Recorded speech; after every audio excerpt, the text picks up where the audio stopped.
رسول اللہ صلی اللہ علیہ وآلہ وبارک وسلم نے ہمیں ایمان کے حوالے سے اتنا کچھ بتایا کہ ہمارے لیے بالکل واضح طور پہ ایمان کی ساری صفات، اس کی ساری نشانیاں وہ کھول کے بیان کر دی، یہاں تک کہ فرمایا کہ ایمان کے اتنے اتنے شعبے ہیں، 60 یا اس سے کچھ اوپر، 70 یا اس سے کچھ اوپر شعبے ہیں۔ ان سارے شعبہ جات سے مل کر ایمان کی ایک عمارت کھڑی ہوتی ہے۔ دوسری طرف اللہ کے نبی صلی اللہ علیہ وسلم نے بڑا واضح طور پر فرمایا، اس میں کوئی آپ علیہ الصلوۃ والتسلیم نے بات رہنے نہیں دی۔ ایک روایت میں فرمایا کہ جو منافق ہے اس کی 3 نشانیاں ہیں، اور دوسری روایت میں جو حضرت عبداللہ بن عامر رضی اللہ تعالی عنہما سے ہے، اس میں فرمایا کہ منافق کی 4 نشانیاں، اور اس کے بعد یہ ارشاد فرمایا کہ 4 من کن فیہ کان منافقا خالصا، کہ جس میں یہ 4 باتیں ہوں وہ خالص منافق ہے۔ یعنی یہ چھوٹا سا جملہ نہیں ہے، یعنی رسول اللہ علیہ السلام فرمایا منافقا خالصا، جس میں یہ 4 علامات پائی جائیں وہ پورا پکا منافق ہے، اور جس میں ان میں سے کوئی ایک علامت ہو ان 4 میں سے تو اس میں نفاق کا اس قدر حصہ ہے، یہاں تک کہ فرمایا حتی یدعہا، اسے چھوڑ دے۔ اگر وہ اسے نہیں چھوڑتا تو جس قدر اس میں ہے اس میں اتنا نفاق کا حصہ ہے۔ اللہ سے یہ دعا کریں کہ باری تعالی ہمیں اس سے محفوظ و مامون فرمائے۔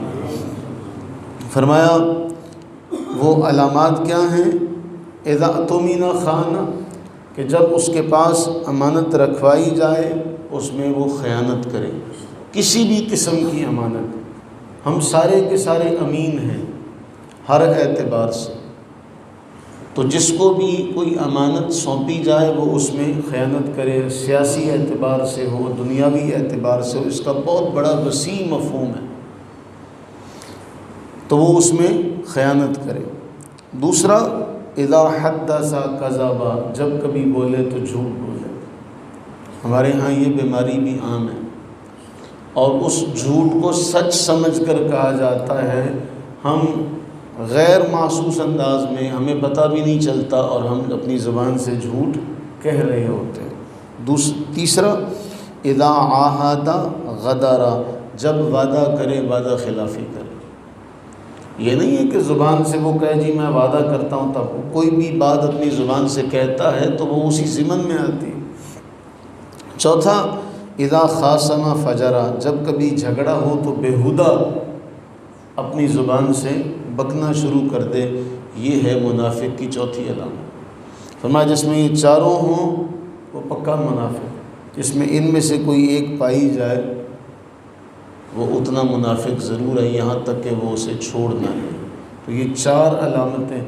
اب ہم ان 4 علامتوں کے بعد یہ دیکھیں کہ رسول اللہ علیہ السلام ہمیں دیکھنا کیسا چاہتے ہیں، یا رسول اللہ علیہ السلام ہماری تربیت کیسی کرنا چاہتے ہیں کہ ہم امانت میں خیانت نہ کریں، جب بولیں سچ بولیں، اپنے وعدے کی پاسداری کریں، اور جب کبھی ہمارا کوئی معاملہ ایسا ہو جائے تو اس میں افہام و تفہیم سے کام لیں۔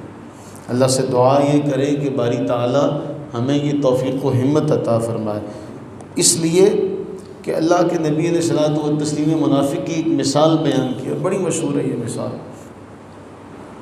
اور اگر ہم قرآن کریم اٹھا کر دیکھیں تو سورہ بقرہ کی جو ابتدائی آیات ہیں، سورہ بقرہ کی ابتدائی آیات سے آیت نمبر 8 سے لے کر آیت نمبر 20 تک منافقوں کا تذکرہ ہو رہا ہے۔ وَمِنَ النَّاسِ، لوگوں میں سے بعض ایسے ہیں جو کہتے ہیں ہم ایمان لائے، اللہ پر بھی ایمان لائے، یوم آخر پر بھی ایمان لائے، لیکن وہ مومن نہیں ہے، کیونکہ وہ اللہ کو دھوکہ دینا چاہتے ہیں، ایمان والوں کو دھوکہ دینا چاہتے ہیں۔ منافق کی پھر اقسام بھی بیان کی جاتی ہیں۔ اب اس ضمن میں جائیں گے تو بات بہت آگے تک چلی جائے گی۔ 2 طرح کا نفاق بیان کیا جاتا ہے، ایک تو ہے اعتقادی، عقیدے کے اعتبار سے کسی کے اندر نفاق آ جائے، دوسرا ہے عمل کے اعتبار سے نفاق آ جائے۔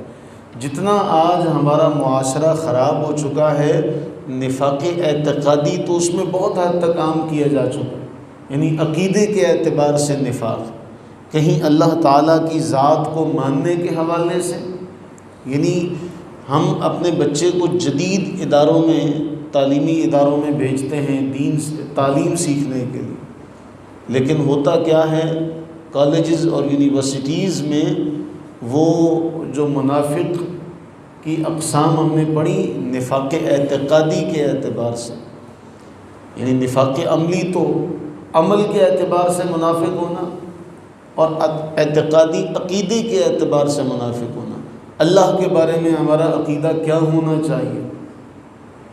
دوسرا، ہم ایمان مفصل اور ایمان مجمل پڑھتے ہیں بچپن میں، سب سے پہلے ہمیں یہ دو پڑھائی جاتے ہیں کہ تفصیلی ایمان کیا ہے اور اجمالی ایمان کیا ہے۔ ہمارا بچہ جب بڑا ہوتا ہے تو وہ اللہ تعالیٰ کے بارے میں جو عقیدہ رکھنا چاہیے اس میں ڈاما ڈول ہو جاتا ہے۔ اس کے بعد پھر دوسرا درجہ آتا ہے رسول اللہ صلی اللہ علیہ وآلہ وبارک وسلم کے بارے میں ہمیں کیا عقیدہ رکھنا چاہیے، یہ بھی ہمارے ایمان کا حصہ ہے۔ اور آج اکثریت جو ہے وہ اس بارے میں لا علم نظر آئے گی کہ رسول اللہ علیہ السلام کے بارے میں ہمارا عقیدہ کیا ہونا چاہیے، آپ کی ذات کے حوالے سے، آپ کے علم کے حوالے سے، آپ کے مقام و مرتبے کے حوالے سے، رفتوں کے حوالے سے ہم نہیں جانتے، قیامت کے حوالے سے، قبر کے حوالے سے، فرشتوں کے حوالے سے، یہ سارے کے سارے عقیدے کے اعتبار سے باتیں۔ دعا یہ کریں کہ اللہ تعالی ہمیں اعتقادی اور عملی ہر معاملے میں اللہ ہمیں نفاق سے بچائے۔ جب بندہ اعتقادی نفاق میں پڑ جاتا ہے تو پھر اس کی مثال جو رسول اللہ علیہ السلام نے دی، حضرت عبداللہ ابن عمر رضی اللہ تعالیٰ عنہما بیان کرتے کہ رسول اللہ علیہ السلام نے فرمایا مثل المنافق کمثل الشاة العائرہ بین الغنمین، منافق کی مثال اس بکری کی سی طرح ہے کہ دو ریوڑ ہوں، وہ کبھی ایک ریوڑ میں چلی جاتی ہے، کبھی دوسرے ریوڑ میں چلی جاتی ہے، اسے پتہ ہی نہیں ہے کہ میں اس ریوڑ میں شامل ہو جاؤں یا میں اس ریوڑ میں شامل ہو جاؤں۔ یہ سب سے زیادہ ہمارے ہاں اعتقادی اعتبار سے یہ نفاق پایا جاتا ہے۔ ہمیں یہ پتہ نہیں ہوتا ہمارے بچوں کو، نوجوان نسل کو، کہ ہم کس عقیدے پر اپنی بنیاد رکھیں، ہم کس راستے کو اپنائیں۔ تو وہ منافق فرمایا اس کی مثال اس بکری کی سی ہے جو دو ریوڑوں کے درمیان گھوم رہی ہوتی کہ میں اس ریوڑ میں شامل ہو جاؤں یا اس ریوڑ میں شامل ہو جاؤں۔ تو اس لیے کہا تھا کہ ایک دو رنگی چھوڑ یک رنگ ہو جا۔ تو وہ اللہ سے یہ دعا کریں کہ اللہ ہمیں اعتقادی اعتبار سے، عملی اعتبار سے اللہ ہمیں یک رنگ رکھے۔ میں نے بہت ساری روایات کو جمع کر کے خلاصہ اور مفہوم آپ کے سامنے رکھا کہ ہم ہر اعتبار سے اللہ سے پناہ مانگتے ہیں، اپنی ذات کے اعتبار سے، کردار کے اعتبار سے، عقیدے کے اعتبار سے، عمل کے اعتبار سے۔ اللہ تعالی ہمیں ہر قسم کی منافقت سے محفوظ فرمائے۔